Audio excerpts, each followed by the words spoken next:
Welcome back to my channel. Welcome to my vehicle.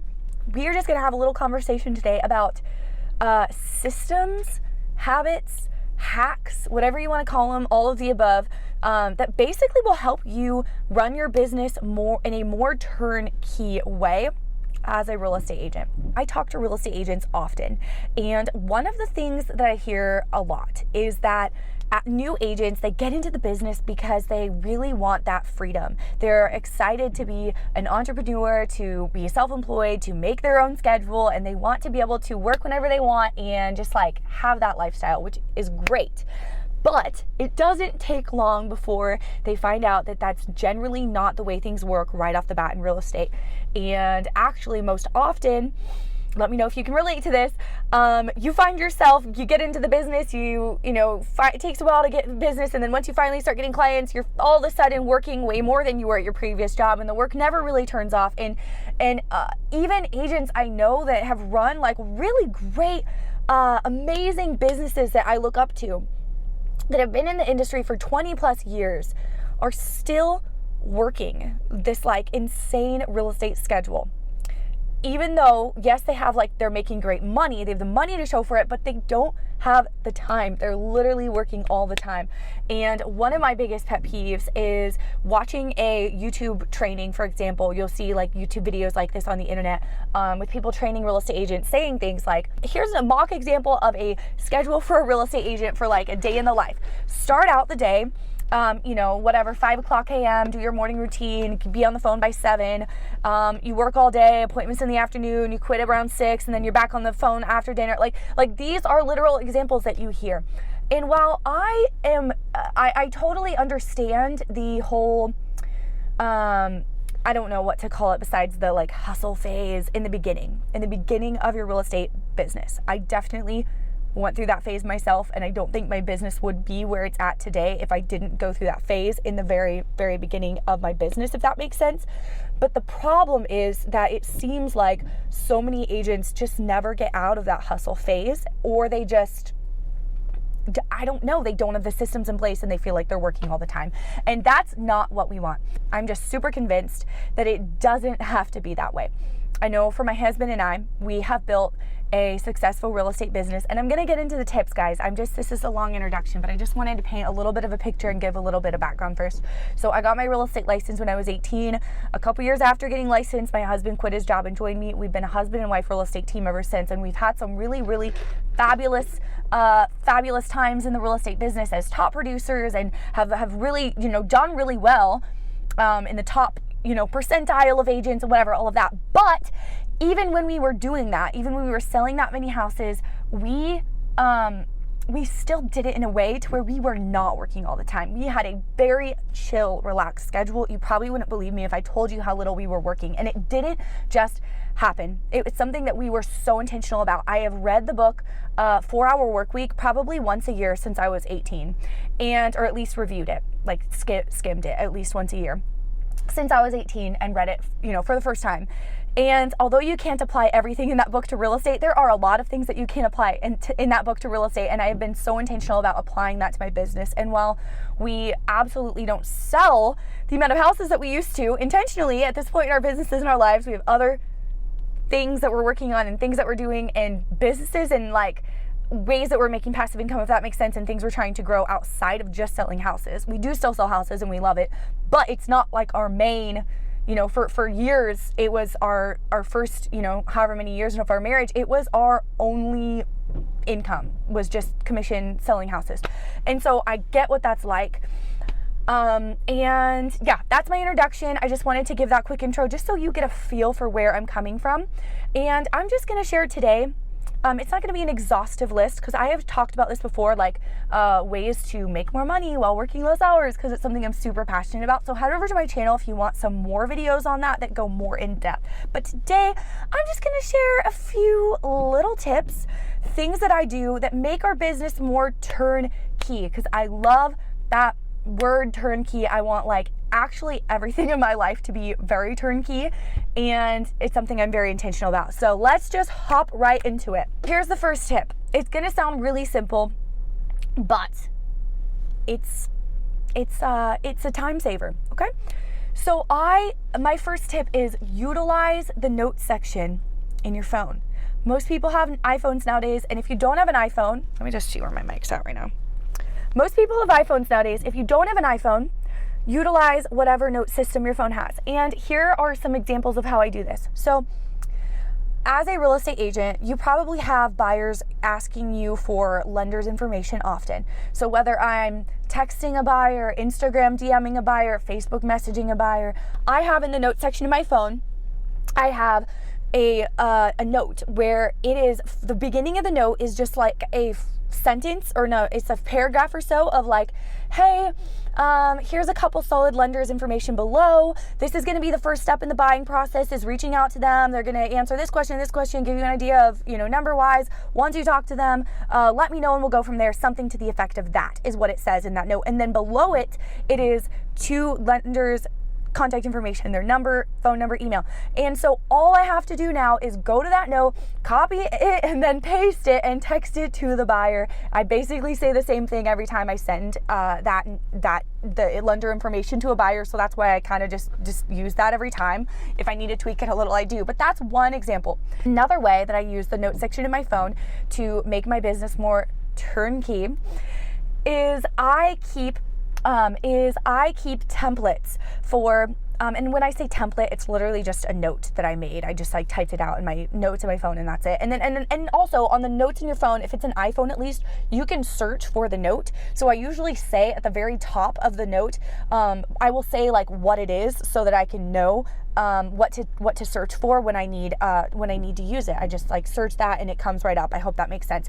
But anyway, another note that I have is explaining the next steps after your offer is accepted. So instead of just sending this long message to buyers, typing it out every single time whenever I get an offer accepted on a home, I have a template that I've already made. I copy and paste it and text it to my buyers. It basically just says something like, congratulations, your offer is accepted. Here's the next steps. Here's what to expect. It goes over escrow instructions.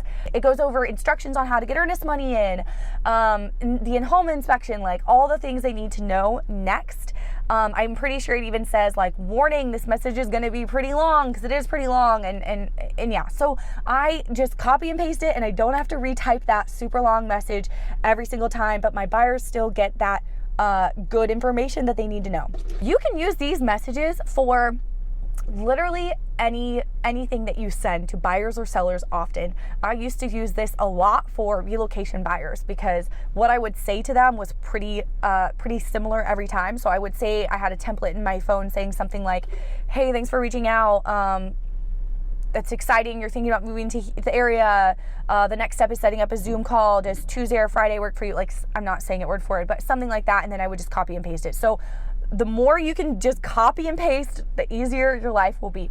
As a Airbnb host, I have so many templates that I use for instructions, house rules, checkout instructions, check-in instructions, just things that I want guests to know that it says in the listing, but I want to like really make sure that they don't miss anything. I will keep this as a template and copy and paste it. Asking for an Airbnb review after the guest leaves. Like, I have it already written out in the way that I want to say it. Sounds nice, sounds professional, and all I have to do is copy and paste it, and it is amazing. Another way that I use the notes section in my phone as a real estate agent is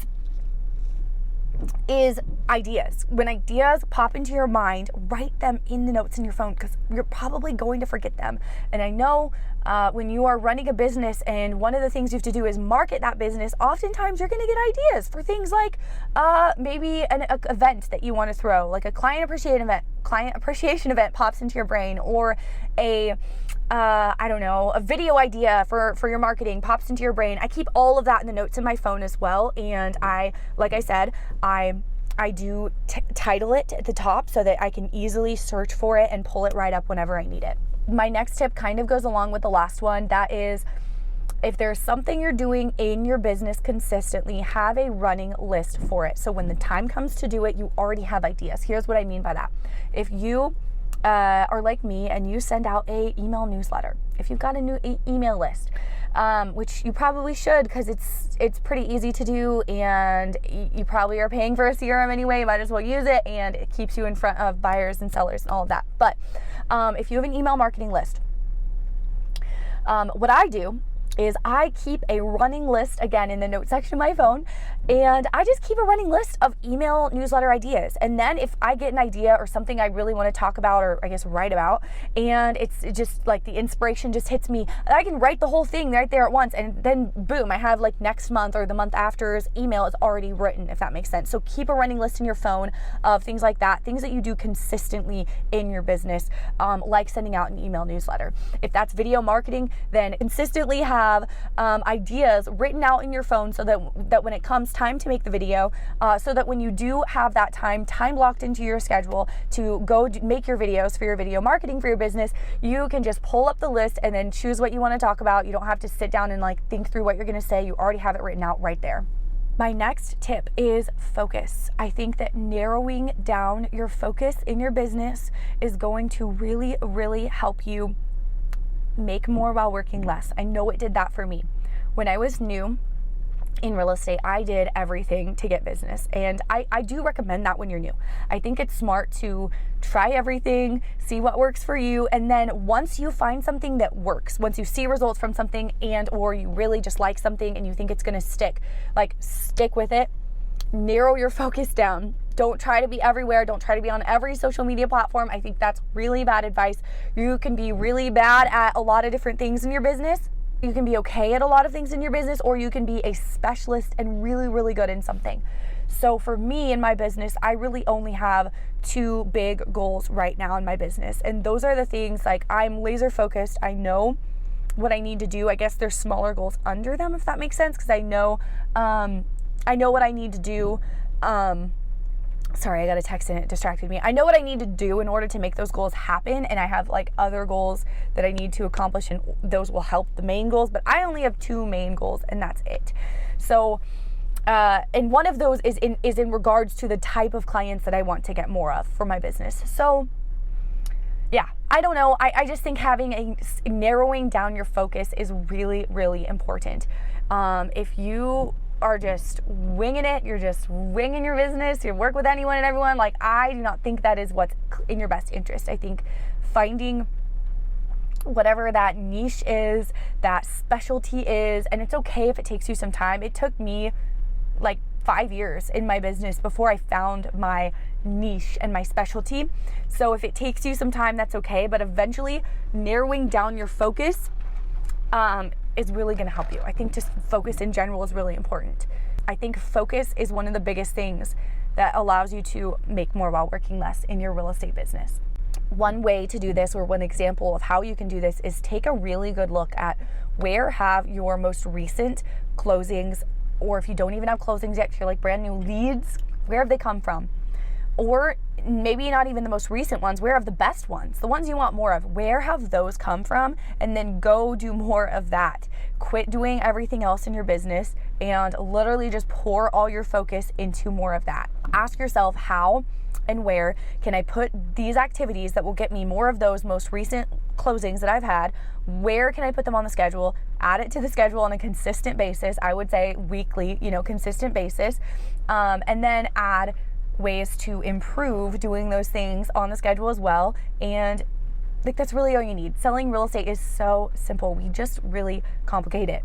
The next tip to simplify, to streamline, to turnkey your real estate business is schedule in your check-ins.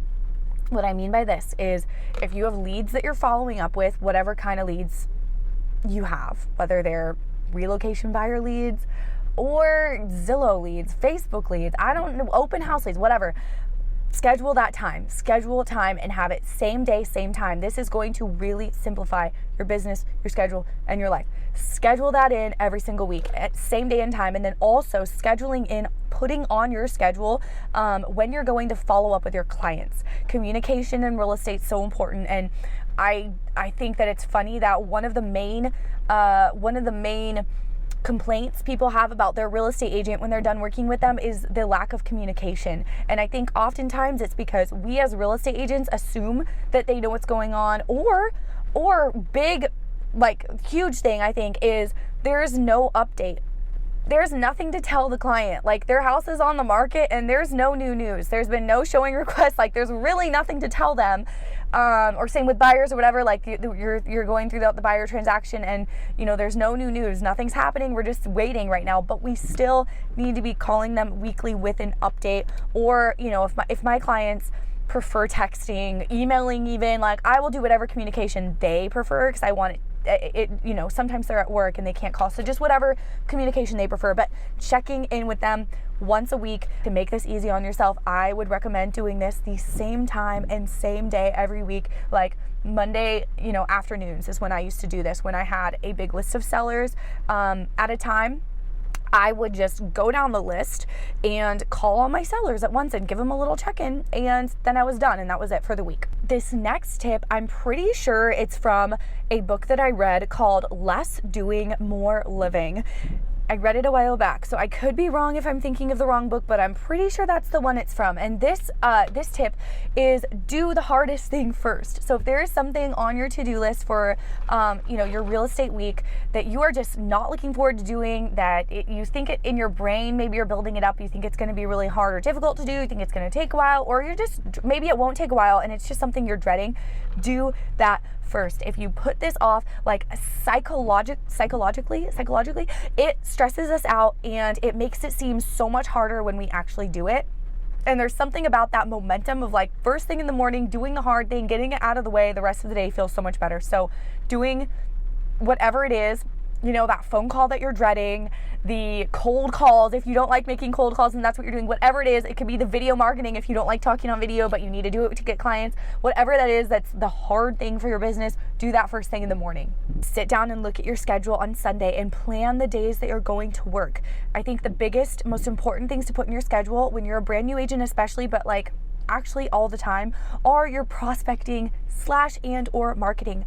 Those things they're very important. They're the most important thing for your business. If you've read the book Millionaire Real Estate Agent, you know your number one job when you're a real estate agent isn't to sell houses, it's to prospect. Because if you're not prospecting and getting new business, it doesn't matter how good you are at selling houses, you won't have anyone to sell houses to. So that's our number one job, is lead generation. So if that's not on your schedule, it's likely not going to happen, because the thing is, it's very, very important. It's like vital for your business, but it's not urgent. It's not the kind of, like, you could do it later. You don't have to do it right now, but it is very important. So put those like non-urgent but still very important things in your schedule, put them on your schedule, plan them and schedule them like an appointment, even if it's just an appointment with yourself.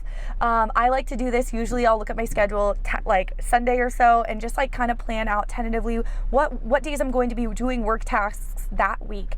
And I think this is so important, even if you're a brand new agent and you have no appointments to schedule the rest of your week around and you have like all the free time because this is your job now and you have no business yet. I think that it's even more important for you to be scheduling those activities into your week and then staying consistent with that schedule. This next tip is something you maybe have never thought about before. Maybe you would never do this. Let me know in the comments below. But this is something that I've always kind of had in the back of my mind that I would do someday. From the time I was a brand new agent, actually. This is something someone told me about, that they did this, or they knew someone that did this, and as soon as I heard it, I was like, that's what I want to do someday. So if you're in a position where you don't want to be working with that many clients, maybe you're like me and you're also a stay-at-home mom, and you still want to work with clients, like you still want to run your real estate business, you still want to be increasing your income in real estate, you're passionate about your business, but you don't want to just be taking all these clients, but you don't want to start a team, because I don't think that's always what we expect it to be. I actually started a team back when I was, I think, 21. I started a team and it was not a very good decision on my end, to be honest. It didn't, and I could talk about that in another video, why it didn't work out, but I think that starting a team is a lot more, it's not as like turnkey as we think it is. Okay, it's not like we just hand these leads to agents and expect them to take good care of them, because if they're joining your team, they're probably not as like motivated and as you are to go convert these leads that you're paying for. So at the end, anyway, what was I saying? My whole point in saying this was, if you want to be able to have some of those benefits though, but not actually have a team, as you guys know, because I've talked about this a lot before, I've past, like over this past year, especially the past 2 years, I've passed a lot of clients on. I still do work with and take clients myself, but not a ton. And I do pass on clients to my husband. Just gave him a relocation buyer this morning that I was like, you know what, I could work with them, but you work with them. So, and of course we share our income, so it's not like I'm getting a referral fee. But if I didn't have my husband as my teammate, if he was not a real estate agent, I would still do what I'm doing. I would still be, selling houses, and I would still be doing marketing for my business and having systems for that and doing things that bring me more business. But then I would find an agent that I trusted in my market, someone to partner with. You don't have to be a principal broker to do this. They don't have to be at your own brokerage, the same brokerage as you to do this. Find someone who you trust, who you know will do a really good job, who you get along with, will do a really good job with your clients, and pass your clients on to them and get a referral fee. And you can literally run a referral fee business. Obviously, you're not making as much from referral fees, but if you get leads consistently and you want to scale back, I think that's a really, really great way to go. The thing is, you got to stay consistent with like the marketing and the things that you do to get the business. You can't just obviously totally phase out, or the business is going to just stop coming to you. Last but not least is know your goals, and this will help keep you on track. So like I said before, I won't say too much about this, but like I said before, I have 2 main goals for my business. They're not about production. They're not about how many houses I want to sell. They have nothing to do with that, but 2 things that are they kind of work as the lighthouse, as you could say. That I'm kind of just the direction I'm aiming my efforts, my things that I do for work to make money, to market, to prospect. They kind of guide those decisions, if that makes sense. But if I didn't have these goals, I'd kind of just be floating in my business. So anyway, that's it for today. Thanks for hanging out with me, guys. As always, I love chatting with you in the comments, so feel free to leave a comment below. I'd love to know if you guys use any of these, or if you already use any of these tips, or if you have any other tips to add. I love learning from you guys as well. If you watched this video all the way through, head over to my channel. I have a handful of playlists you might grab value from, and I will see you guys next week.